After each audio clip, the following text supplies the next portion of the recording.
Oh, people always tell me membership has its privileges, but I found out that relationships will grant you access. See, I was sitting having my second plate, don't judge me, of Texas barbecue. And I look up and look around the room, and I realized when I took a breath for a second, I realized that I was one of 45 at a birthday party of a pretty cool guy that happens to be one of my friends. And then I thought about my resume. I thought about things that I had done, and I was like, well, none of the things that I've done add up to the fact that I'm sitting in this place with these amazing people. And what I realized was it was the friendships that I had that granted me access to the place that I was at the time. And there's so many times where you can become a member of something and you'll have certain privileges, and they'll tell you, okay, if you're at this level of membership, you get this and you get that and you get this. But when you have relationships, it opens all the doors. The hardest thing, though, is people always tell you, like, you need to be a good friend. You got to have good friends. But no one ever tells us how. Actually is actually and how together, if you didn't realize that. But no one ever tells us how to be a good friend. And so today I want to explore that through Proverbs 12. So why don't we just get this party started?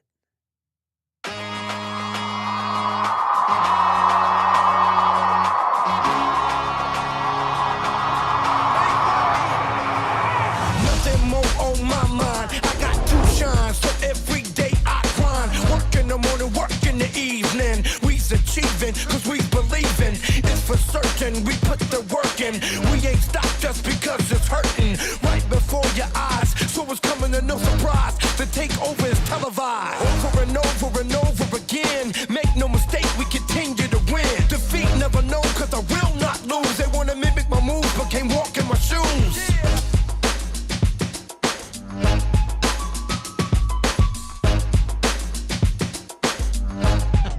I wish that somebody would have told me how to be a good friend. Like if they would have just mapped it out and told me all the things. Now, there's no magic beans, as we know. Rick Belcastro told me that as a young kid. I remember thinking when I worked at the Mandalay Bay, he was an incredible figure in my life. Rick Belcastro and his daughter Alexa is doing some incredible things. And Jen Belcastro, you guys all were angels in my life at that time. And when I used to sit down with Rick and he would tell me all the time, he was like, look, there's no magic beans, there's no silver bullet, there's just hard work and time, right? And so, but I wish I would have understood, like, okay, if these are some of the framework, this is the framework of how to be a good friend, because it would have helped me in so many different realms and so many different ways, but nobody told me. And growing up, the greatest thing that you could ever do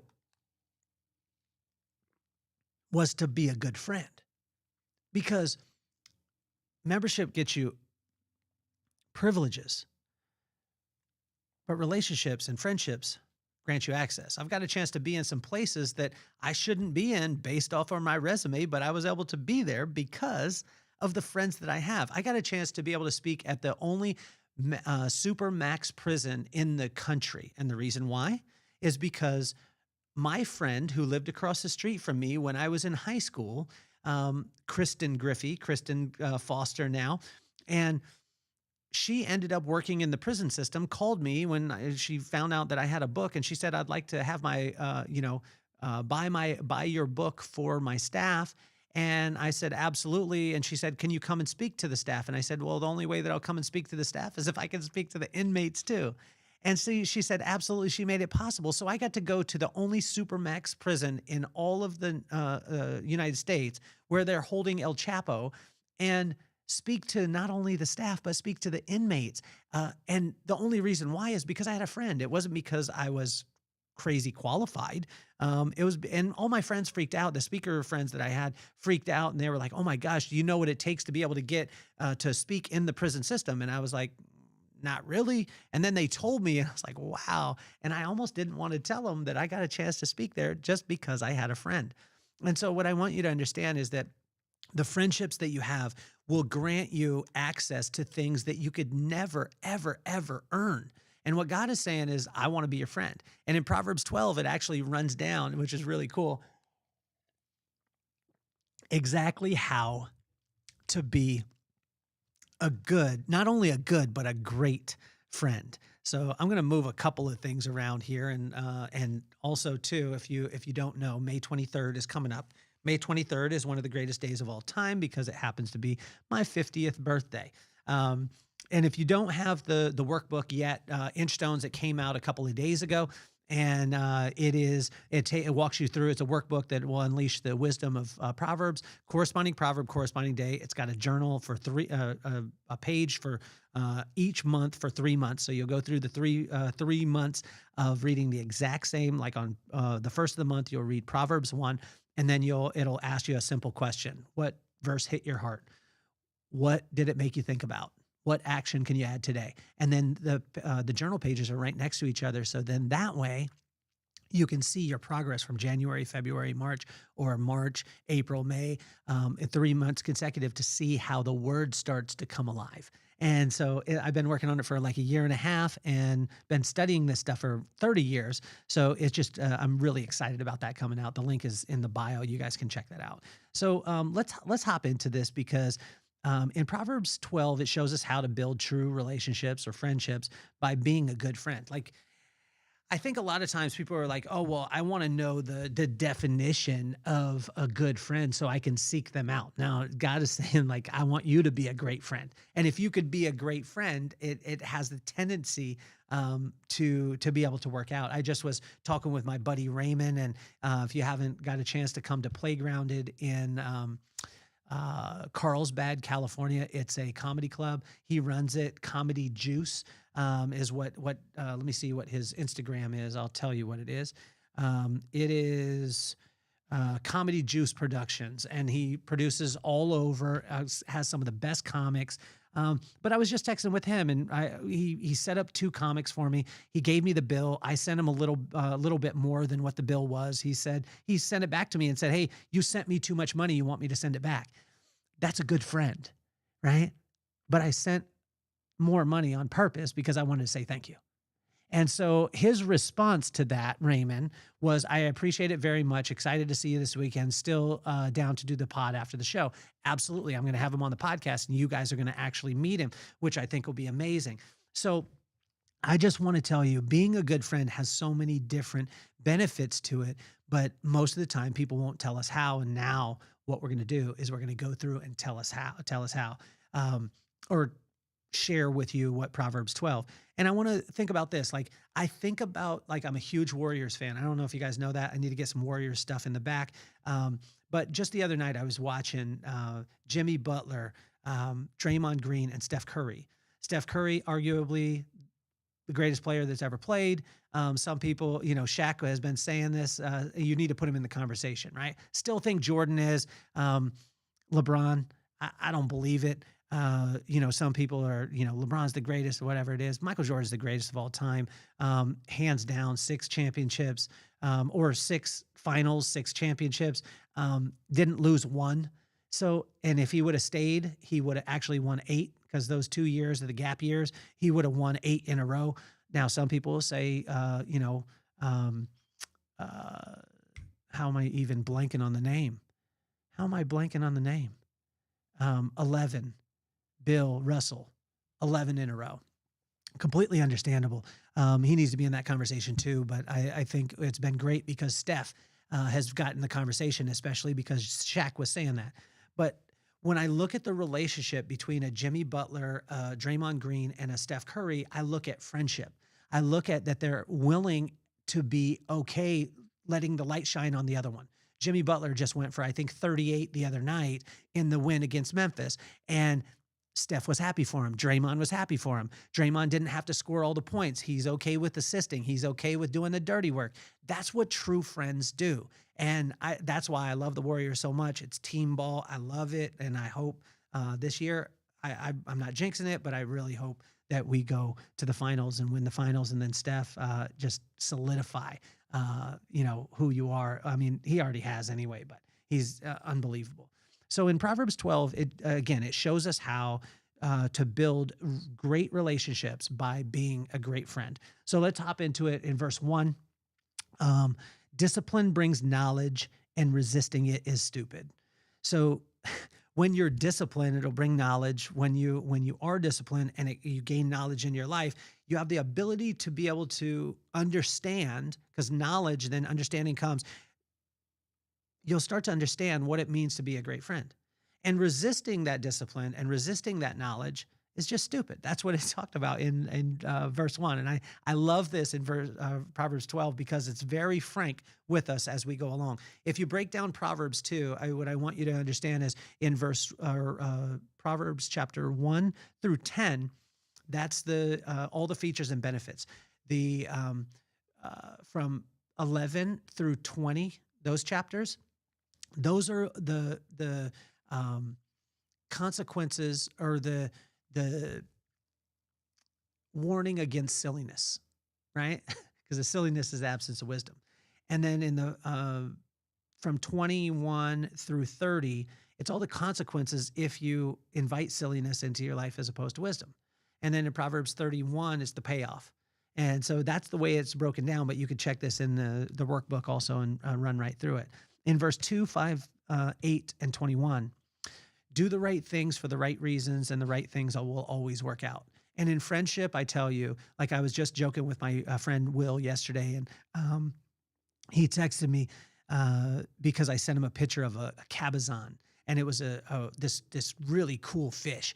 Well, we were fishing when we were kids, and we barely ever caught anything, but my pole went down like boom, boom, boom. I got hit huge. I reel this thing in. It's a good fight. I pull it up to the top. And as soon as I pull it up, my friend Will grabs a knife, stabs the fish in the head, and then throws it into the ocean. Is like, hey, that's a cabezon, and it is poisonous.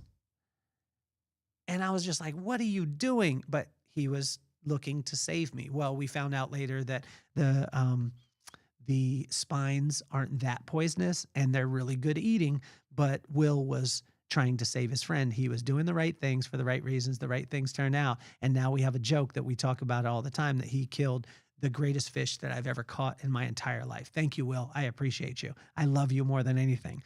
In verse 3, 7, 10, and 12 is doing right creates a firm foundation. When we do right in our life, and how do we know what's right? When we seek wisdom, which comes from the fear of God, then God will tell us what to do in that particular time, and that will be the right thing. And when we keep doing the right thing, as opposed to saying like, okay, I want this result, so I'm going to do these things and reverse engineer it. I completely understand those kind of things. But what God is saying to us is just keep doing the right thing. Keep planting. Someone else will water, but I will bring the increase, and I'll bring it in a way that you have no idea. I just had a video the other day pop on TikTok, and I want to thank all of you. We had a video pop for over 2 million views, and I had no idea, but what I'm doing is we put out a lot of content from this podcast. And if you're listening to this podcast right now, or you see this clip that I'm doing right now, this is not, well, it's a clip of the podcast, but we would like you to come over to Apple, Spotify, or YouTube and subscribe there and listen to the full entire episode.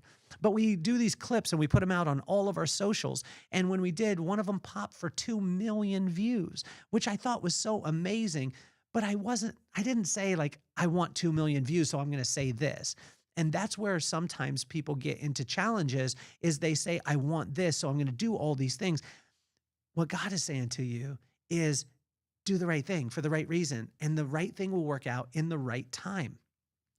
And doing the right thing creates a firm foundation that you can build all the rest on. In verse 4, relationships are the foundation of greatness. And I stand on that, and I've lived in that. I have some of the greatest friends in the entire world. They're supporting me in all things, and also too, relationship with my kids, relationship with my wife, all these things. Make sure that you build on a firm foundation.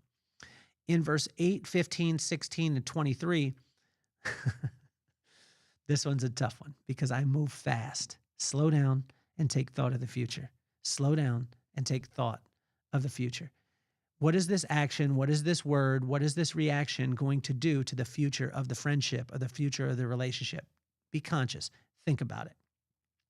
In verse 11 is just work your land. Every single one of us has our own land. We have a unique purpose And when we work that purpose and we work that land, it becomes fertile. And then we can celebrate other people because we don't have to worry about trying to, steal their land. Just work your land, work what you're doing. And when you do that, everything else around you will flourish, and you'll have the ability to be able to be a better friend. In verse 13, 14, 17, 18, 19, 22, and 25, speak life in love. Use people's names. Tell them what inspires you about them. This is what we do in our men's group every single week. We go around the room. You use someone's name, and you tell them what specifically they've done to inspire you. Speak life in love. Some people are like, oh, I just like to, constructive criticism and do the stuff. Sometimes that's just being nasty. Not to say you don't tell people the truth, but speak life to them. Breathe life into them in love. And one of the people that I want to speak some life to is Keith Hale. Coach Keith Hale came in and he did such an incredible job at the Vibe Experience. He set every single other person up, and he showed the greatest, I think, example of friendship, because he wasn't there to, I'm going to do a mic drop moment and then I'm out and I'm competing with everyone. He set everyone else up in the room. He allowed, his material of being, not doing, set everyone else up to do exactly what they needed to do and be free. And he set the tone for everything. Coach Keith, you're amazing. I love you. And congratulations. In verse 20, promote peace. When you promote peace, you get joy. When you promote peace, you get joy. And there's always a way. And I tell you, it is wild on YouTube. It is wild on TikTok. It is wild in the comments is what I'm talking about. I never realized this. I got the video the other day for, it hit 2 million, but I tell you, you read some of the comments and they're nasty. And then I read some of the comments on YouTube, and as we're starting to gain traction and you guys are sharing it on YouTube and Spotify and Apple, what I'm noticing is that those things are great, but sometimes, I got a comment the other day, you should really reconsider your looks. This is strong. I got one that said, you look like a broke David Spade. I get there's so many things that happen, right? And at the time, I'm like, look, I want to, get my Twitter fingers on, and I want to, stand behind this keyboard too. And I want to be able to say some nasty stuff. But when we promote peace, we get joy. And joy is the art of falling in love with your current circumstances and allowing magic to happen. And I can fall in love with the fact that people are giving me the business in the comments. Go to the comments on YouTube. Go to the comments on TikTok. It is so funny because people just throw in their own commentary, and sometimes they're just nasty. Some, not all of them, but they are. But I tell you, when you promote peace, then you will get joy. And joy is the art of falling in love with your current circumstances and allowing magic to happen. And when you're filled with joy, friendship becomes something that is attracted to you. In verse 24 and 27, precision comes from right work. Simpler, I don't even know if that's a word. More simple said, I don't even know if that's a word. Easier said, precision comes from diligence. Diligence is right work. If you want to pinpoint and hit exactly the target, right? And precision beats speed. That's what Conor McGregor said when he knocked out Jose Aldo. He maybe didn't have the speed, but he had the precision. And when you watch that very first exchange, Jose Aldo comes at him and he swings and he's fast, but Conor dodged and then hit him with the left and lights out. I mean, turn the switch off on him. And when he did, he said afterwards, precision will beat speed every single day. But when you add both of them together, that's the holy grail, right? In verse 26, choose your friends wisely. This was a thing that my best friend Will, his mom would say all the time, choose your friends wisely. We just gave you the blueprint of how to be a great friend and then look for those traits in other people, but encourage them. And also too, I tell you, when you are that good friend, you'll inspire that in other people. And as we finish up today, there's no downside to being a good friend. There is absolutely no downside to being a good friend. Membership has its privileges, although friendship will grant you access. You see, when I was sitting at that table, having my second helping of Texas barbecue, looking around the room at 45 people, my friend, whose birthday it was none other than John Paul DeJoria, one of the most influential people of our generation. World leaders come to him because he promotes peace. World leaders come to him because he is a great friend.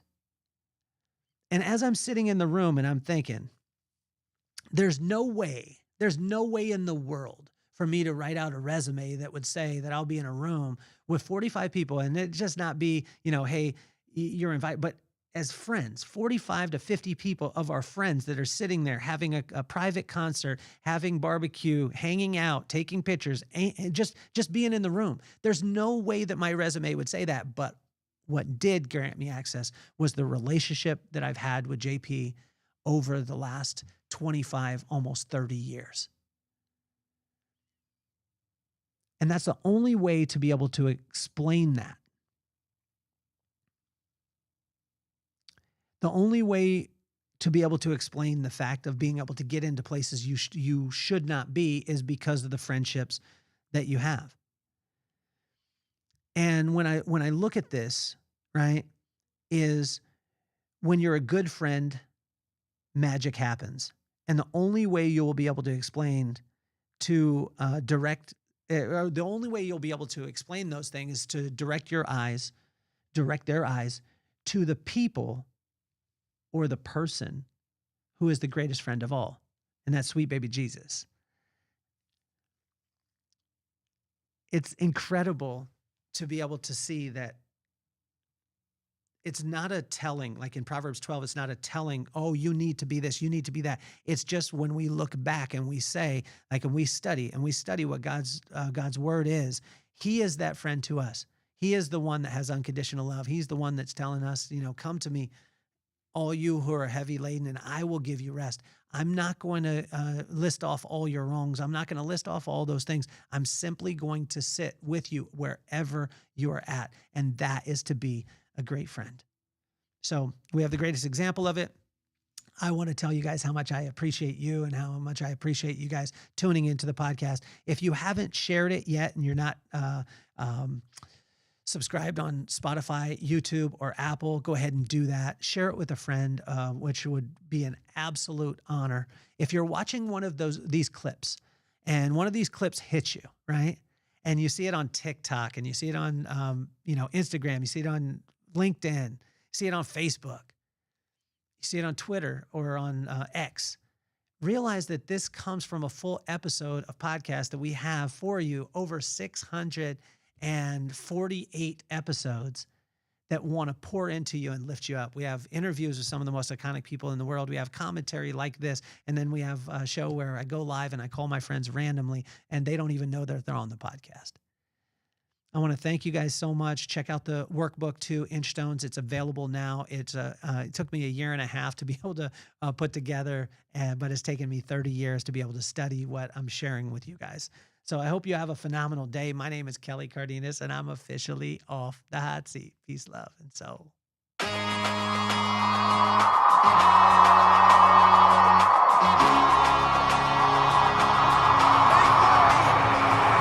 Nothing more on my mind. I got to shine, so every day I grind. Work in the morning, work in the evening. We's achieving, cause we believing. It's for certain, we put the work in. We ain't stopped just because it's hurting. Right before your eyes, so it's coming to no surprise. The takeover is televised. Over and over and over again. Make no mistake, we can